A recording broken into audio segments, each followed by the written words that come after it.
Arnold Schwarzenegger is one of the biggest movie stars of all time, literally, but he's also missed out on some blockbusters along the way. Hasta la vista, baby.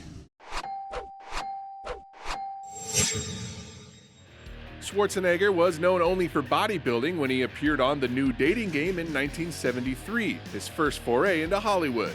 From there, he began working his way up mainly through small TV roles before being considered for the Incredible Hulk series. Producers wanted someone even taller though, and the 6'2" Schwarzenegger lost the role to 6'3.5" fellow bodybuilder Lou Ferrigno.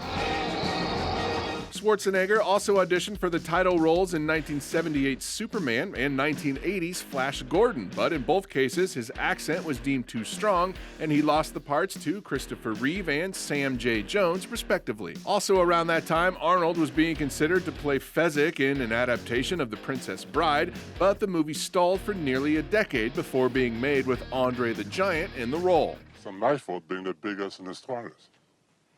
I don't even exercise. After Schwarzenegger caught his big break with 1982's Conan the Barbarian, producer Mike Metaboy approached Schwarzenegger for The Terminator to play Kyle Reese. But James Cameron later felt he would make a better machine and convinced Arnold to change roles. My database does not encompass the dynamics of human pair bonding. By the late 80s, Schwarzenegger was a bona fide superstar and turned down Adam Baldwin's role in Full Metal Jacket to make Commando and Predator. He even passed on Die Hard, which was at one time pitched as a Commando sequel. At least he got a shout-out from the movie's star, Bruce Willis. They got missiles, automatic weapons, and enough plastic explosives to orbit Arnold Schwarzenegger. Schwarzenegger was the original choice for RoboCop, but producers worried he looked too big in the costume and replaced him with Peter Weller.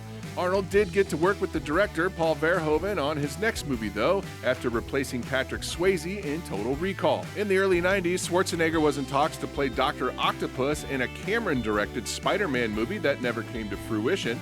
Other movies Arnold was set to star in met similar endings, including an I Am Legend with Ridley Scott a decade before Will Smith's version, a live-action Curious George with Schwarzenegger as the Man in the Yellow Hat, and a Watchmen movie years before Zack Snyder's, where Arnold would have played Dr. Manhattan. I am tired of the same old faces. In the mid-90s, after passing on two movies that went to Sylvester Stallone, Assassins and Judge Dredd, a movie was written for he and Sly to co-star in called Face Off. That was instead made with John Travolta and Nicolas Cage, the latter of whom also starred in another movie Schwarzenegger passed on, The Rock. But to be fair, Arnold only saw a partial script. You mean I'm going out there? The list of other action parts he passed on or was in consideration for over the years is so long it could give you a tumor. It's not a tumor at all.